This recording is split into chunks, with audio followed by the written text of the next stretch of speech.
The following is a presentation of the Matt Talk Podcast Network.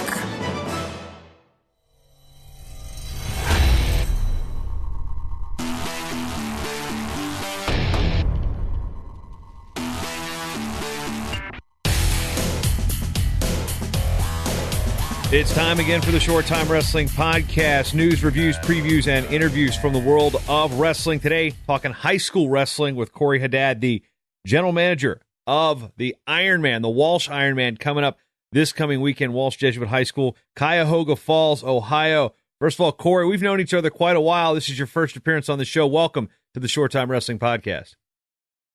Thank you so much, Jason, for having me on. It's a pleasure. Understand things are really, really busy with the tournament coming up. This is, into our second decade, and you and your wife now with a second child has arrived. So congratulations on the new arrival. Thank you so much. Amazing. It's amazing. Kids complicate things in so many different ways, a lot of the times for the best of reasons. But as we learned with the Super 32, and David Barker once had a child due right around the time of the Super 32, it definitely complicates things when you have a role that's outside of your normal job that is kind of a wrestling job. It's kind of a secondary thing. And then all of a sudden, oh, wait, that becomes like the third thing on the list because there's a new baby and you cannot I got Ironman things. Can we just go over here? I mean, it's got to be a little mind-blowing at times. Well, I was holding my breath, to say the least. And I didn't know if I was even going to make the tournament this year originally, but maybe it was a blessing in disguise because as my wife's water broke, I was watching the weekly Penn State Cale Sanderson interview. So maybe there's a little omen there that there was a reason that I was watching that for some godforsaken reason. I actually was watching that because, as always, Cale, my good friend, you're not very fun to listen to. Great guy, not fun to listen to, and I think he will second that too. Oh man, that's comical. Now, as it's funny because when I went to Fargo, it would be 2 years ago, right after it was like my daughter, Ruby, my youngest, was like 5 days old. And I'm like, all right, I'm going to Fargo. It was just, that discussion was interesting. But my wife, I will say this. I have to thank her so much because she knows that Ironman is I will now say my third baby. And she is so amazing that she let me down. I'm allowed to go. She's the boss. Before we get into your role with the Ironman, just some background. You're from District 11, went to Northampton. The name Haddad has been all around wrestling tournaments for years. And just first off, where did you get your start in wrestling, and what made you just take to it so well? Well, it was my uncle who actually got me into it and made me go to a practice. My cousin, Ryan Joachim, he was a state runner-up to, maybe resting in peace, Ty Moore as a senior in 1990 at Northampton. And my uncle, he dragged me to a tournament, to a practice, and at Northampton. And then I also credit Coach Buxton a lot for, I would always go to Blair's town to practice on Sundays, and Coach Buxton and Coach Roan, my two biggest influences in high school wrestling by far. And at what point did you say, you've done work with Amateur Wrestling News, you've done work with Flow, now you're coordinating the team rankings for USA Today's high school sports, and what was the draw to be, part of the wrestling media and then into a tournament directorship, so to speak? It actually started first with the Ironman. I was an assistant director for seven years, this being my second year as in my role. Now in my first year of complete control. But it really started with the Ironman and my following of all the different sites. But it actually, for ranking purposes, I was a junkie for high school wrestling, even when I was in middle school in the the early '90s. I couldn't wait until Tuesday because I asked my parents to go out and get the USA Today because I just wanted to see the top 25 team rankings. So to be able to now author them and compile them, it's pretty surreal. Never made it a goal of mine, but it's pretty neat to think about that. Full circle. I will echo that too, because during 1997, which would have been my senior year in high school, my high school was nationally ranked, and into '98 they were nationally ranked. So I didn't know exactly what it was like running to get that USA Today on at the newsstand. In this case, at the 7-Eleven. And I believe it was Rob Sherrill was the one doing it back then when he was like prep wrestling coast to coast. So it's just funny how there's some parallels there. But when we get into the Ironman, this thing started in 1994, and just from your experience as a wrestling fan, being able to check it out, and before you even got involved with the tournament in an official capacity, what is it about the Ironman that just kind of brings out the best in the wrestlers that compete in that event? I think it's not only is it the brand recognition that you're going to the Ironman, being accepted, or you're part of a school that's been one of our blue bloods, as we call them, Blair Academy, St. Edward, Graham, so on and so forth. But I just think once you get into this, you're thinking you're going to the greatest. Well, you're going to the greatest high school tournament in the country in season, and it's going to be this huge event. And then you step into the main dome, and there are 4 mats, and if you go out of bounds, you're going to fall into either a coach or another wrestler or a fan, and everybody's on top of you. And then you go downstairs into the auxiliary gym, and there's no one there watching you. So it's a little bit of a different, I think, as talking to many of the competitors previously, and they never, it's not what they expect originally. They know the wrestling, they expect that, but not the actual site.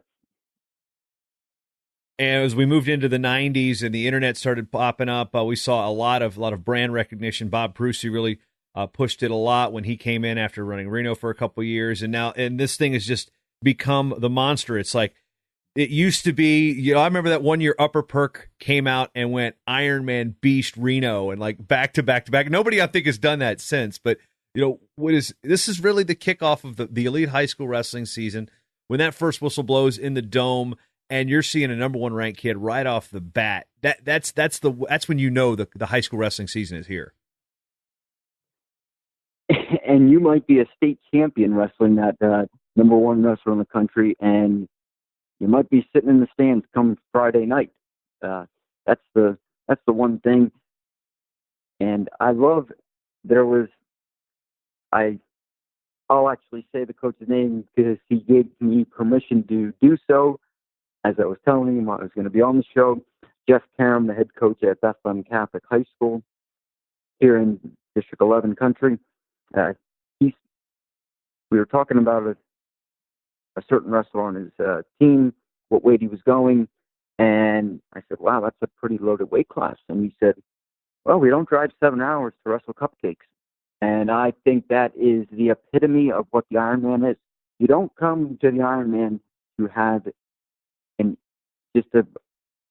I'm going to breeze through this tournament. Maybe if you were a Mark Hall or a Spencer Lee, who was one of only two-time outstanding wrestlers, along with Harry Lester, now the head coach at St. Vincent St. Mary. I'm right down the street. But it's I think that really sums up the tournament so well. And Jeff and Bethlehem Catholic they're now one of the staples in the Ironman. And I can't thank all the teams enough who have been around and so loyal to us. When you come down to the seating, and this is something that was always a big draw, is how is this thing going to be seated? The criteria is listed on the website, WalshJesuitIronman.com. That's a bit of a change from the old website, but it's at WalshJesuitIronman.com. It's actually all laid out there, but one thing that's unique about this tournament is there is a heavy emphasis on those wrestlers that have freestyle credentials. So, yes, it's a different style of wrestling, but ultimately we see those elite kids are winning those titles and placing in those events. So when you look at the seating situation, how has that evolved, and what makes it what's the tough part about seating a tournament of this size? Well, that is my favorite part of the entire process, is the seating. Since I've taken over the seating and fully, without anybody telling me yes or no, the biggest thing is I am trying to get away from that and look at, to put it in, I'm going to pretend like I am the college football playoff committee selection chairman, Kirby Hockett, right now, and say, I look at the body of the work. Well, you might want to be careful. You're going into Ohio and saying it. You might want to find a different analogy to say, considering what just happened with the Buckeyes. I'm a Pennsylvania guy anyway, so you know what? They already have a problem with me. That's all right. I love it. But I will say that, yes, there is a beautiful seating criteria that I composed. And if you really read it, you're going to read a lot of convoluted material. And it's convoluted for a reason, because I need the best 16 wrestlers, in my opinion, and it all falls on me. I'll take the heat, and that's what I enjoy. And I have a great relationship with the coaches. They'll hate me for a day, unless their guy is the number one seed, and then everything will be fine. To go back to your point, with the freestyle, I've really brought that back a lot, because, as in, it's not as much. It's not as meaningful as it used to be, where if you place in Fargo, you were going to be seed A or B, whatever you want to call it, even though we use numbers. But I like the big, and it's not in the criteria, but I will say the Super 32 is one of the biggest, because if you think you can wrestle at the Ironman, how about the Super 32, where it's quadruple the amount of competitors, and anyone can go because it is out of season. And if you can place at the Super 32, you're probably a top 3 seed at the Ironman, potentially, at certain weights. So I've tried to get away from the freestyle as much as possible and just do a full, all-encompassing of what they've done in the last 365 days. That's the biggest thing. I don't look beyond, past that, where it's some may when they're doing seating. So it starts with the Ironman of 2016 and leading up to it, what they've done. That's it. Don't look back. And that being said, kind of interesting as we look through the pre-seeds, moving up to 113 pounds, number 8 pre-seed, Sevian Severato. This guy was a junior world silver medalist, and he's the number 8 seed at the Ironman. It's amazing. And that's, on 113 is a great weight class too. And Severato, yes, it was Greco-Roman, and if it will, I do state on the criteria that Greco-Roman has nothing to do with the seating, but we're delighted to have Christian's brother, college, high school, in this tournament this year. That's for sure.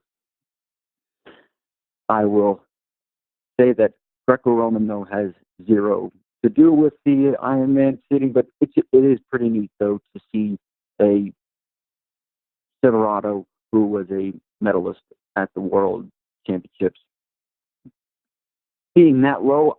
It was not intended until I actually got to that number of the seed, and he popped in there. Yeah, because he's a state runner-up. So I mean, it's you gotta you're looking at runner-up. Okay, so we'll go in these weight classes. Start at the lower weights. Some names that people know out, but 106 has really kind of been the jumping off point. I think that's any real high school tournament you see people arrive. That the hammers come through as a freshman. Sometimes an undersized freshman really breaks through as a sophomore at this weight class. Well, what's the most telling thing that you're looking forward to at 106 pounds? The best thing about 106 pounds at Ironman every year, and I'll say it for this one, I truly believe this is where the stars of the future are made, at 106. I mean, you look at David Taylor, Logan Stever, Hunter Stever, they were there. All 106, or 103 previously, but what sticks out to me, Isaac Salas being the number one seed at St. John Bosco in California, I might get heat from that, because across the street, literally from Walsh Jesuit High School, is CVCA, which is Cuyahoga Valley Christian Academy, and it's Jacob Decatur being the number 2 seed, but Isaac Salas, and everybody will say that he did not place at Fargo, but that was at 120 pounds. He did not place Super 32, which is also, he was at 120 pounds. When he is at his optimal weight at UWW Cadets at 54 kilos, I know it was 110.25 for the pounds, 54, I believe, or we're going to 50. Maybe you would know better than I, Jason. Well, 50 is 110, so that one's a neat. That's I do the metric there. So yeah. So Isaac Salas, he was a runner-up at UWW's, losing to Julian Tag. So he's got, and then when he was at 106 for preseason nationals, for Folkstar Nationals, he ran through his bracket, beating Jeremiah Reno and a few other nationally ranked kids. So that's why Isaac Salas is the number 1 seed, because when he's at 106, he's at his best. But the big one, I think a lot of people are gonna be introduced to another Blair Academy superstar in the making, in Ryan Miller, who is a sophomore, had to sit behind last year Nick Incontrera, who's now at 145 pounds for Blair Academy. So he had a little bit of a growth spurt. But Ryan Miller, he was a NHSCA freshman champion last year. He's a 4 seed. And Richard Figueroa had a great Super 32. So that's my favorite.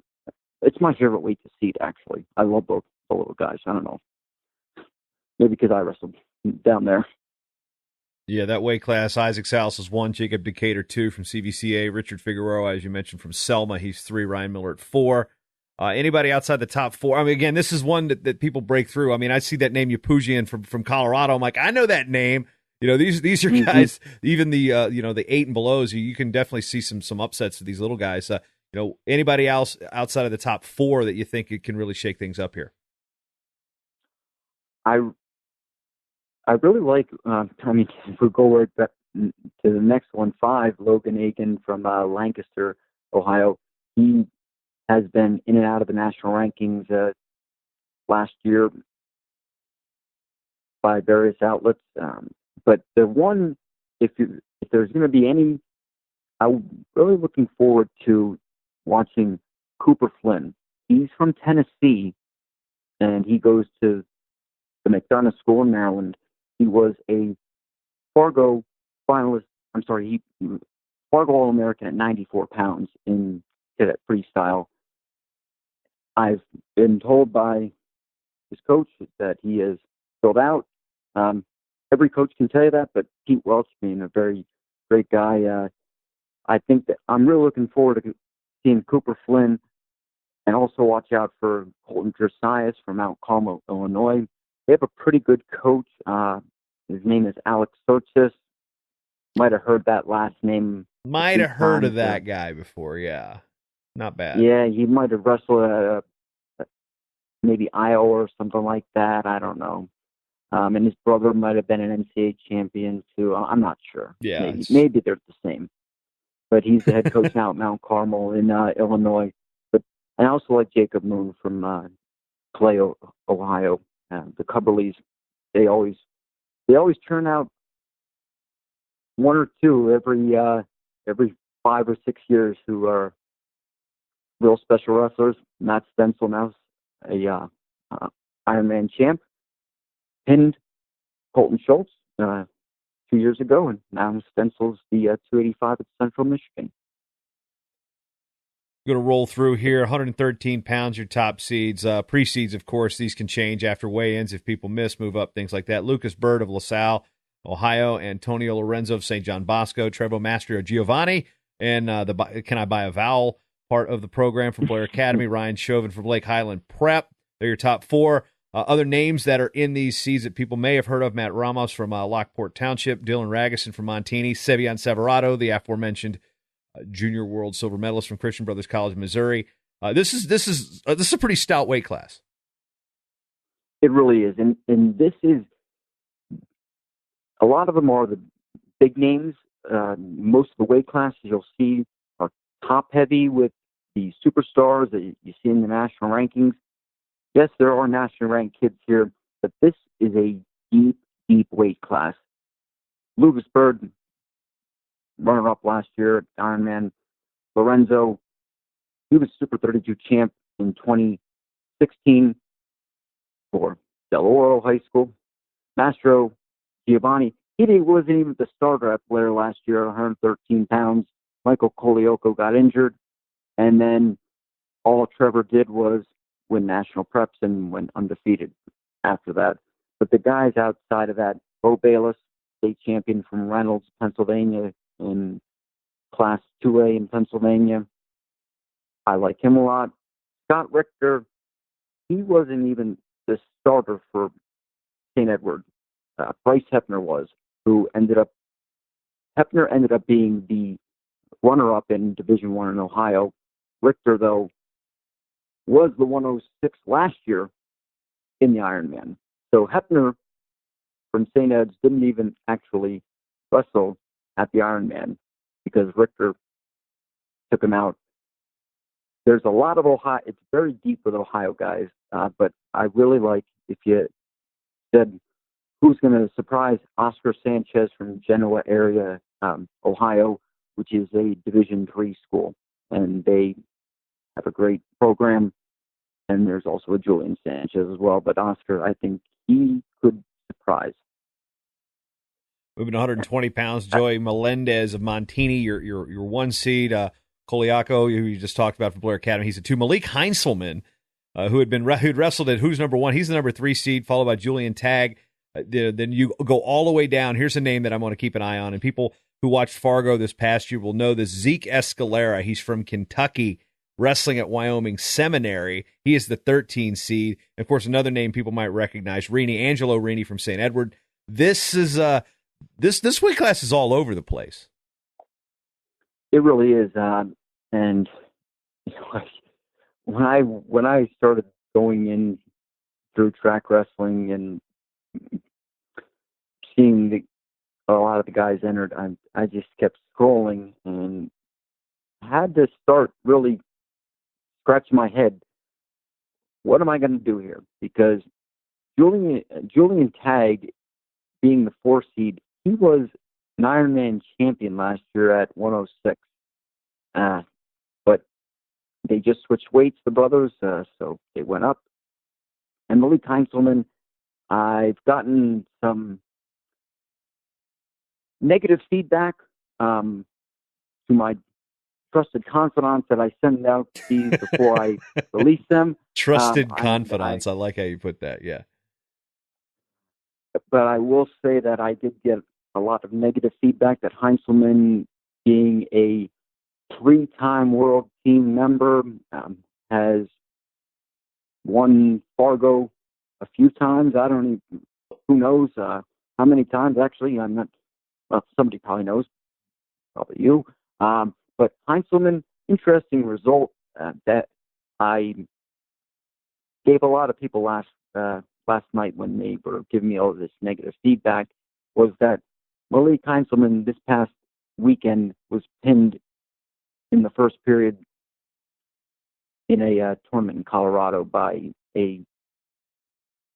from one person who ranks is not even in their top 20 and not even on the radar of a top 20. So it just goes to show Colorado, that state, is the most up-and-coming state of all in the USA. The results speak for itself. Yeah, and they also have a killer state tournament at the Pepsi Center there. I mean, they get all these small towns that come in, and a last one out of town, turning the light off kind of stuff. So they really do a good job at the state tournament out there in Colorado. 126. So this is like, as we're going to repeat this quite a bit. We're like going to be like licking our chops, going, oh goody. Jordan Decatur, Bo Bartlett 1-2, Malik Johnson 3. This is just, it's top heavy. Mick Burnett's down there at 9. I mean, it's just like, you look at these names. I'm just sorry, that top 3 has just got me salivating, you know? Well, we were very worried about where Jordan Decatur, what weight he was going. We found out last night when his coach finally put it in, because we thought he was going 132. When he went down to 126, Jordan Decatur has not had the best times at Ironman, to say the least. He missed weight as a freshman the first year. On the second day, he finished 5th last year here. Bartlett is a returning champion. He won, obviously, last year as a freshman at 120 pounds. Malik Johnson, I can't wait to see this guy. I know he's got a great background in Greco and freestyle. Can't wait to see him wrestle row folk style. I've never seen, besides watching him on the internet. That's the only thing I've seen, but I can't wait to see him up close and personal with my own 2 eyes. And also, going to go to the Blair Academy. Don't worry, I'm not from New Jersey, but I have to. Travis Mastrogiovanni, he is a freshman, 3rd place at Fargo at 126. He outplaced his brother at 126. So he is from one of the previous Blair Academy coaches said that he is going to win this tournament. But I beg to differ. But it's the Ironman. Who knows? But there's a lot of Jordan Crace is one also that stands out to me. I think that he is due to win this tournament, possibly. 132, as we talk about that theme, we thought Jordan Decatur was going to be there. Joe Silver from Lake Highland Prep. Understand you just did a show with Brant Parsons, who was actually one of the previous guests here on Short Time, as he does the Working the Edge Florida high school wrestling podcast down there for the Atlanta Sentinel. Joe Silva, Real Woods is 2. And then you get Ryan Anderson 3, Jesse Vasquez 4, Carson Manville, now at Wyoming Seminary 5, Joshua Sanders at 6, Gabriel Tag at 7. Are we done yet? Yikes. Yeah, this 132 pounds, I wish it were a little bit tougher. It's one of the weaker weight classes ever at 132 pounds that we've had. So I mean, we might just want to skip to 138 because, quite honestly, it may be the toughest weight class in the history of the Ironman. I have gone and scoured through brackets, and the only one that I don't have is 1994. But then again, there were only 11 teams there at the time. This may be just, it's going to be bonkers. How about that? I don't use that word ever, and it just came to my head. But Silva, he was a returning finalist. He only lost to a guy named, I don't know, Spencer Lee or something like that. Apparently he was really good. Yeah, he's not bad either. Real Woods, he was a champion in 2015 for Montini Catholic at 113 pounds. Ryan Anderson, he was a finalist last year. He runner-up to Bo Bartlett at 120 pounds. And then Jesse Vasquez, 113-pound runner-up to Gabriel Tag, who's the 7th seed. But Jesse Vasquez obviously running off of a amazing Super 32 where he took Joey Silva right down to the wire. And obviously Carson Manville. Manville's well-traveled, and they are now at Wyoming Seminary, and I'm really looking forward to seeing Josh Saunders. I think he's going to be could he be the bracket buster? If I were a betting man, I am a betting man, by the way. So yes, I'll put my money on Josh Saunders to be the bracket buster of this loaded weight class. And the funny thing is, Mike Madera at the 8th seed from Blair Academy, he finished 6th last year. And if we go down even further, the 11th seed Matt Casimir from St. Edward, he also finished 6th at 126 pounds. So it's a loaded weight class, and this is the Ironman at its finest right here. You know, I got a feeling you're going to keep saying that because it's going to be a theme. It's moved to 138. Jaden Addison is out of California, Rancho Bernardo, the son of Jerry Abbas. Malcolm Robinson's actually a Virginia kid, actually wrestles up at Blair Academy. Marshall Keller, a Virginia kid wrestling at Christiansburg, could have an all-Virginia semifinal if seeds hold there. Jack Davis, solid at number 4 from Wyoming Seminary. Name that people might recognize is Irvin. Saul Irvin at a Union County, Kentucky. There are more Irvins in Union County than there are Haddads in District 11, but that Irvin family, really, really good wrestling coaching, and they're all, all the cousins and brothers. They, even Gary Irvin, who is an assistant coach, he was on The Amazing Race and has climbed like Mount Everest. So, we've got a good wrestling family there. He's one to keep an eye on, and the family's done well at the Ironman historically. But I'm more intrigued by just the speed that comes with guys like Jaden Addison and Malcolm Robinson at this weight class. It starts top with Jaden Addison because, he had a wonderful showing in Super 32. He had a really bad a really bad Ironman last year. We'll call it a spade. He probably will call it bad. Then again, he also hit Spencer Lee pretty early. Malcolm Robinson placed 4th here last year. Lost to Grant Aronoff from St. Thomas Aquinas. I really like Marshall Keller, though. He just defeated Jack Davis 3-1 at the Lake Norman Duels in North Carolina this past weekend. Keller had an amazing Super 32. And with Virginia having 98 classes now, don't even get me started on that one. Maybe that'll be a different episode.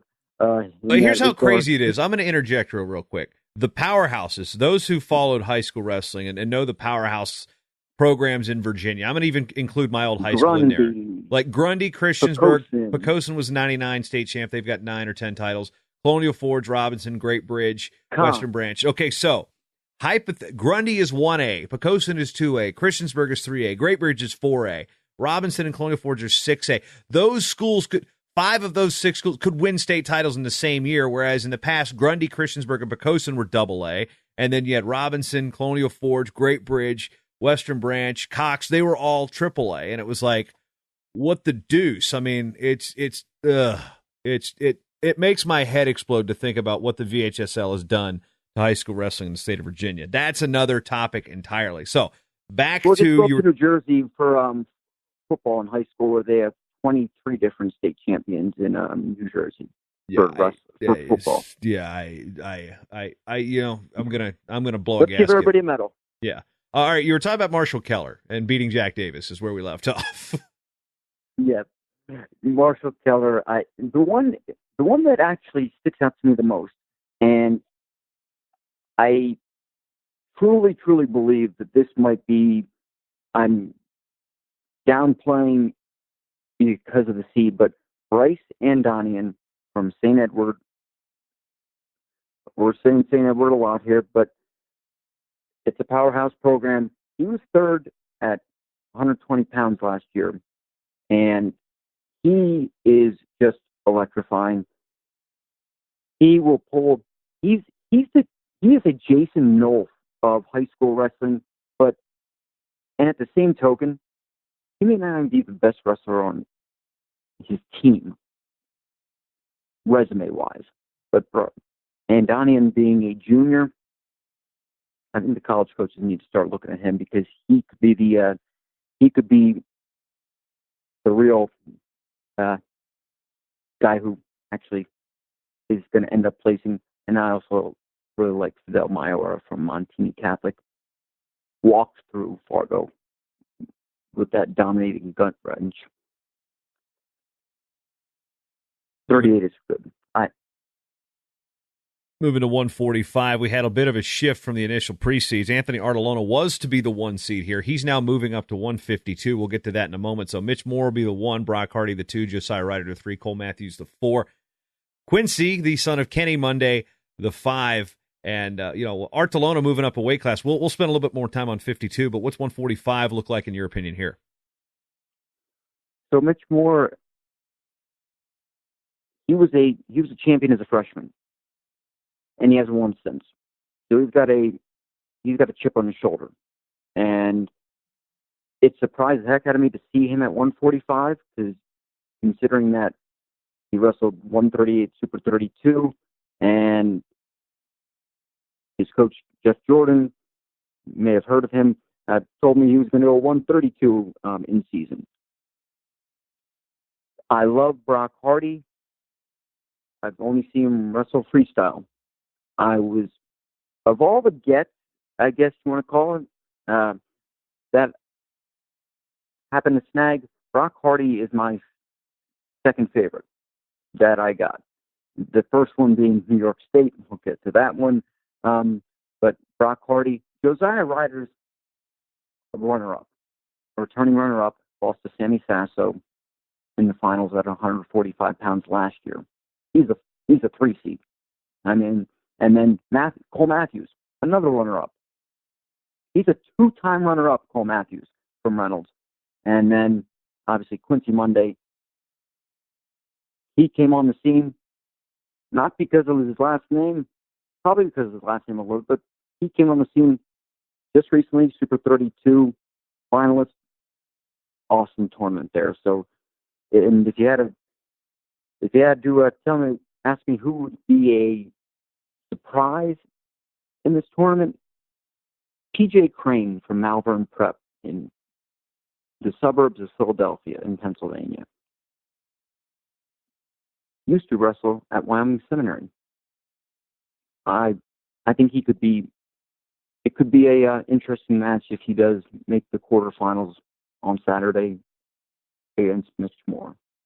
2 completely different styles. Moving to 152, which is what Anthony Artolona did. He's from Tampa Prep. And he's not just going to go from the 1 at 145 to the 1 at 152. He's going to go to the 3 because, again, oh goody, David Carr from Maslin Perry's the 1, Will Luan, cadet world champ at Montini's the 2. Artolona will come in there at 3. And then you've got that next group that's still pretty solid. But 1, 2, 3, you were talking about the other weight class. I think you say 132 might be one of the better weight class, or was it 126? One of the two is one of the better ones in Ironman history. This one is shaping up to really challenge that with 3 guys with serious credentials. Well, David Carr at 152 too surprised the heck out of me when I saw that last night, because I had him seated at 160. In just going off the top of my head and knowing the weights where they were originally told by the coaches to me. So Will Lewan was, who happened to place third here last year, but David Carr,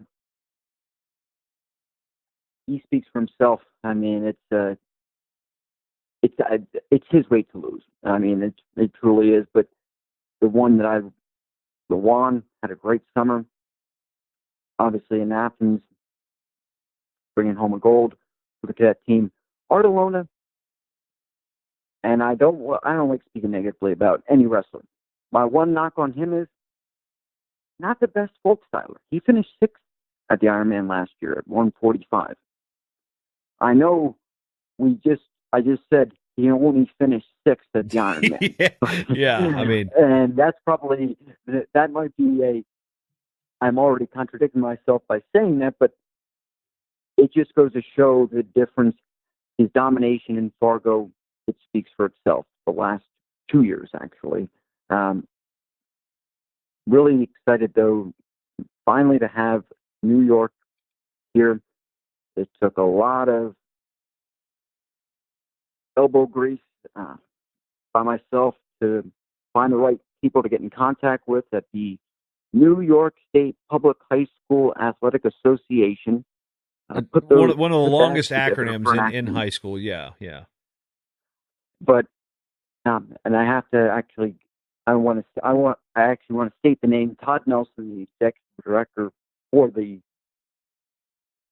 New York State. He was so helpful in getting.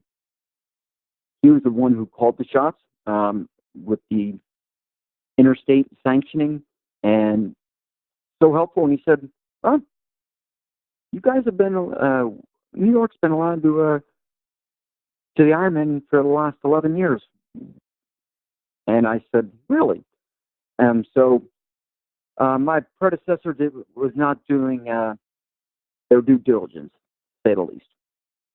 But super, super excited, because I really hope this is going to create a pipeline for New York State and let this be a destination tournament for them, as it is for everybody else. Yeah, so keep an eye on the Carr, Luan, Artelona, Silverstein. I mean, again, these weights. You say this with the Ironman. We focus on just a few athletes, but you're going to see 12 and 13 seeds shake things up. Moving to 160, Andrew Marola of Blair, the top gun there. Ryan Thomas of Graham, and Bylek from Lake Highland Prep at 3. Jake Hendricks at 4 from Wyoming Seminary. Other names that are jumping out at you. Who's going to shake this one up is outside the top 4? Kevon Freeman, that's 5, I think, is going to be going on a reach there, man. Taking a reach. I know. He impressed me last year at the Ironman. But if you want to go, if we'll go even further back, David Cumberledge from St. John in Ohio. There is a coach in Ohio. He's the football coach, maybe Urban Meyer. Some people may have heard of him if they follow football. He is a St. John graduate. But St. John has 2 sophomores in David Cumberledge, and then we'll get to the next one, who are both state champions in Division III. Very small school, about 50 kids per grade only, I've been told. Cumberledge is going to be the bracket buster. Keeping things moving, 170 pounds, Julian Ramirez of Blair, DJ Shannon of Christian Brothers, Rocky Jordan from Graham. Top 3, very good credentials there. You go all the way down. You see a name that jumps out at you again, Micah Irvin, Union County. We went through the whole Union County thing. Nick Giantonio, good program at Christiansburg. They've got a new coach this year, too. So things that can mix things up at 170 besides the top seeds. What are you looking forward to watching here? I think it's. I mean, there's too many Ohio kids who are really good in this weight class. I mean, when you have Carson Kartzlaw. He changes his last name every other tournament, so I'm not sure what he's going by for this tournament. But yeah, and Emil Sonlin had his coming out party last year at the Ironman, where he ended up placing third, and he wasn't even seated.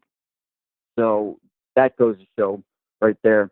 And again, another Christian's brother college wrestler, DJ Shannon, who has done very well for Super 32 in previous years. Really excited to see him. But, I mean, again, Jacob Lagoa from St. John, Ohio, look out for him. But in the end, I think you're going to see a Rocky Jordan, Julian Ramirez final. And let's give Texas some love here. Braden Rudland from Allen, Texas. Jerry Best runs a great program down there. And we're going to talk about another Allen wrestler right after this, too. But Braden Rudland is one of the better ones in the country, too. Yeah, I was just waiting for that one because AJ Ferrari, he's the number 2 seed at 182 behind Ryan Caroli from Malvern Prep. Again, this is a good weight class, but when we get up here, Caroli and Ferrari clearly stand out as the top 2 here. They both got the credentials. They both got the quality wrestling abilities as you can bring with this weight class. But I think they're stylistically a little different. I think I like the way Ferrari wrestles in terms of being able to put a lot of points on the board. And Caroli gives you that Pennsylvania grinder style at some time. He's got some flash, but I think a little bit of a contrast in styles here between these two. Now, Caroli is from New Jersey, so we're gonna Pennsylvania doesn't have a slow style. No, I'm saying he's got there. He's been working out with that Nate Walker, that whole Pennsylvania brawling style. He's kind of merged the both. Yeah. I'll give you that Jersey. Yeah. I'll give you the Jersey slickness too, but. But I will say, Caroli has a stout high school career. He's placed everywhere. He's never won the Ironman, and I don't think he's going to win again in his senior year, because that's how high I am on AJ Ferrari. He is just flat out amazing, to say the least, and that's saying the least. I think he is going to end up being, when all is said and done, in 2 or 3 years after his high school career ends, he's going to be the number 1 recruit in the country by far. And all the elite colleges are going to be all going after him. And there's a few other Ferraris still to come in Allen, Texas. And but he's going to have a tough one. Trevor Lawson from Olentangy Liberty, he is not a slouch. I'm really looking forward to if everything goes chalk, Ferrari and Lawson in a semifinal. And if you really want to see somebody maybe outside of those top seeds, a guy I like a lot is Darian Roberts from Wyoming Seminary. Didn't wrestle the Ironman last year due to the wonderful PIAA. And my friends in Mechanicsburg, Pennsylvania,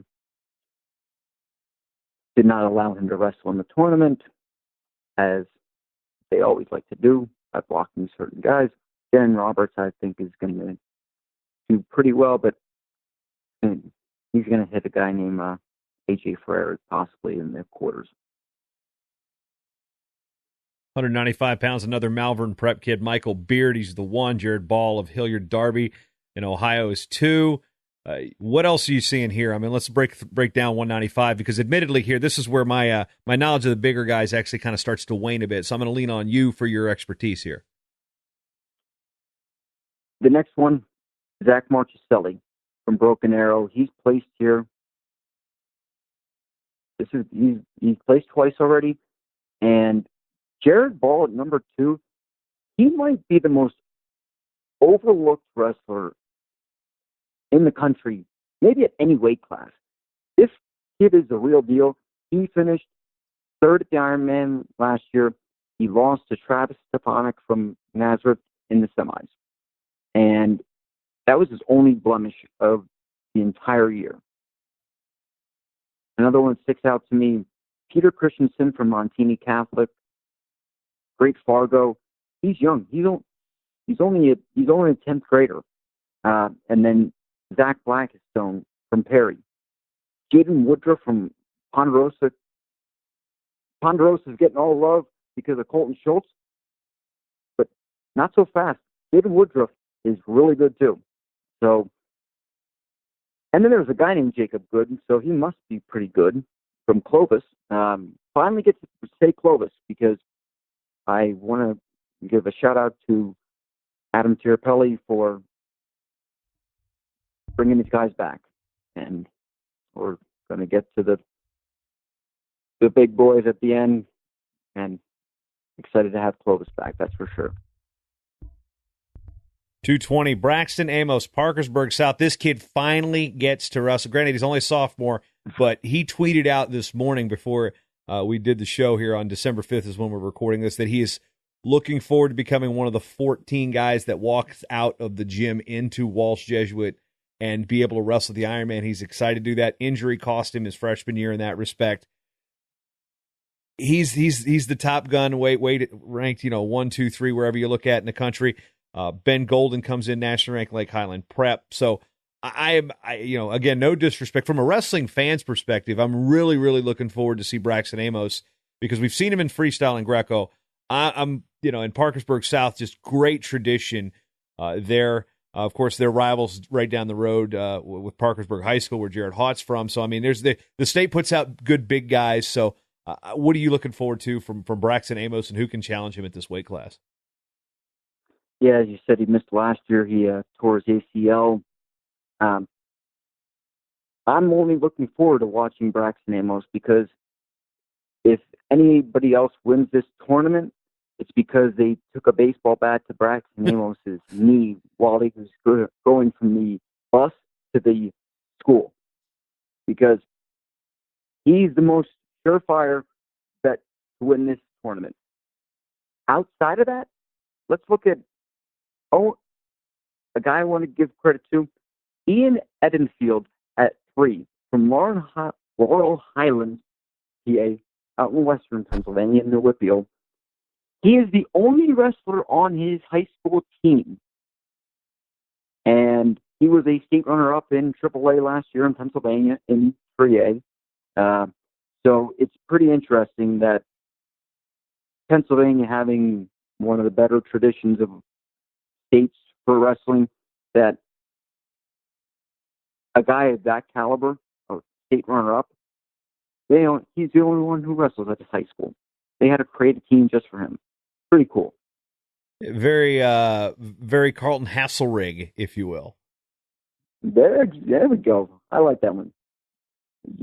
You are a wizard with words. Well, I don't know about a wizard, but now we move to 285. And sometimes in the years that I covered the Ironman, you had some years you had the number 1, number 2 heavyweight in the country, but the field you weren't getting that that Goliath versus Goliath type of matchup. This year we've got that Seth Nevels of Clovis, Colton Schultz of Ponderosa are 1, 2. They're both in the top 3 in the country when it comes to heavyweights, behind Gable Steveson of Apple Valley.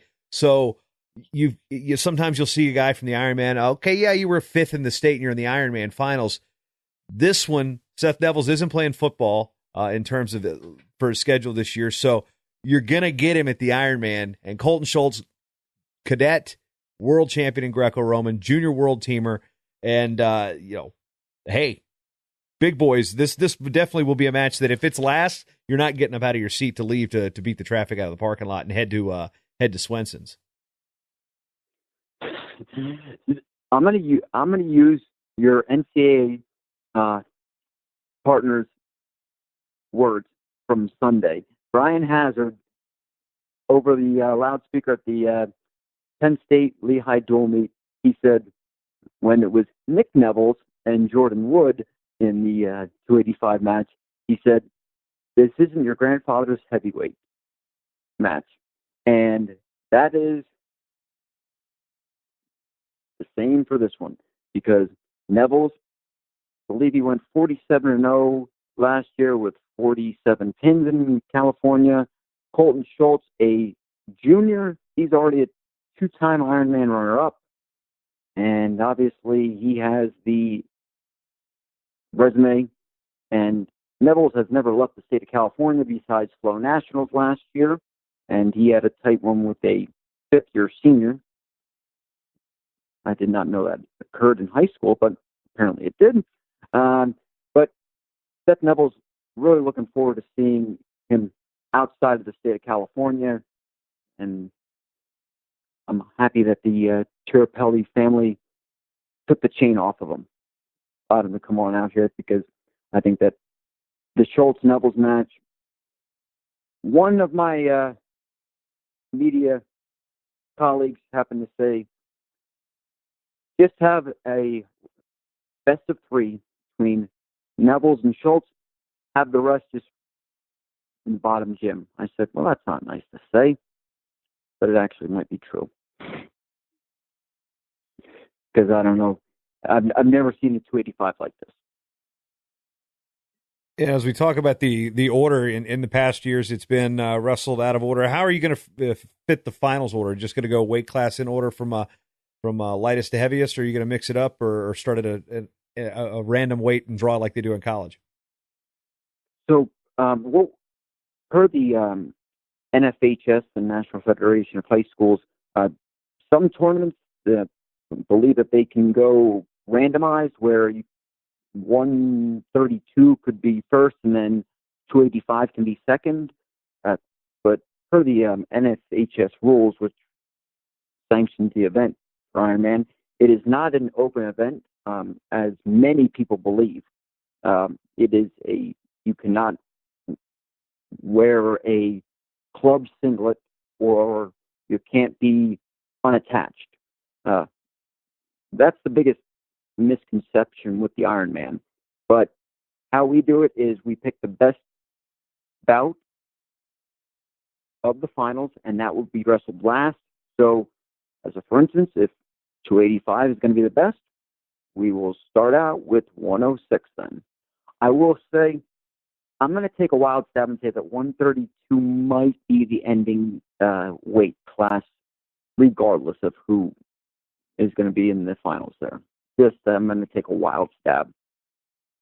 Be a pretty good one to finish up with. Now, for those that can't make it to glorious Cuyahoga Falls, and real quick, I'm going to tell you a quick story about one of my trips to the Ironman. I'm living in Lancaster, Pennsylvania, and I'm making the run through the PA Turnpike. And sometimes when you're on the PA Turnpike, there are long sections of highway that there are not exits. It's not like you're on an interstate where you're just like, oh, you got an exit every 2-3 miles. You go in through these rural parts of Pennsylvania, and there was an overturned tractor trailer I think it was between Somerset and one of the other exits. So I basically sat there for like 5 hours in my Dodge Neon rental car and waiting to get to the Ironman. So I was like, all right, I'm going to be there around 6. It's going to be a good time. And then all of a sudden I get there at like midnight. I'm like, ugh. So, yeah. For those who get hung up in traffic and say, all right, I'm going to stay home, they can watch this live on Flow Wrestling. And the brackets, they're going to be on Track Wrestling, correct?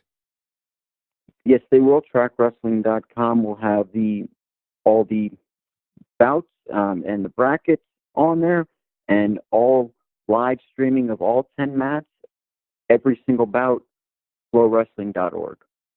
So while we have a little bit of time left here on this program, I want to just talk about the other people that have helped you out. Of course, the staff at Walsh Jesuit that opens their doors for this tournament for 20-something years. You got Bill Riley, the official tournament director, Chris Kalai, who we've worked with at USA Wrestling, and his son Junior as far as operations go. What does it take, the team behind the team, so to speak, to get this thing all put together so when that first whistle blows in the afternoon, we are running one of the best tournaments ever to be seen in high school wrestling? I want to first start out by thanking the Walsh Jesuit High School administration, starting with their President Carl Ertl and Athletic Director Barb Salata. They have been terrific. This is a huge undertaking. It's not a 2-month out of the year type thing for me. It's 363 days, because the only time I don't have to worry about the Ironman is when I'm at the Ironman. But everybody is so terrific. Christopher Kalai Jr., who is we're kind of attached at the hip for the next 2 days because he has to put all the seeds in that I tell him when I send him to Chris Kalai Sr. He just, man, a few words. He gets things done. But he said, yes, he does. And that's what matters. And Bill Riley, who is Walsh Jesuit boys and girls golf coach. He's a golf pro in the greater Akron area. He's the man behind all the vendors and the logistics of everything. And this year you're going to see a little different at the Ironman. The mats will not be as small. All the fans who hate the small mats as much as I do, thank you to the U.S. Army National Guard they will be supplying the mats this year. And they're full-size mats. So when you go off out of bounds, actually you're out the circle. You might be going to the row 3 or 4. No, it's that's good to hear, because I know that's one thing that it is an interesting look to have the mats go 1, 2, 3, 4 from the stage all the way to the far wall. But that's one thing I think wrestling fans will be happy to see. They've got a bigger circle for more action here. Again, follow the brackets at trackwrestling.com. Watch the event live on Flow Pro at flowwrestling.org. Corey Haddad, thanks for the time and good luck this weekend, sir. Thank you very much, Jason. Thank you so much for having me, too.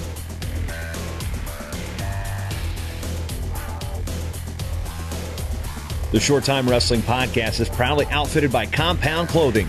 Shirts, singlets, custom gear orders, everything you need. Call up Cliff and the crew at cmpteamwear.com. First time listening? Well, you can change that by going to mattalkonline.com/getshorttime to subscribe on Apple Podcasts or listen on your favorite podcatcher at mattalkonline.com/listen. This show is part of the Matt Talk Podcast Network. For more wrestling podcasts, head over to mattalkonline.com.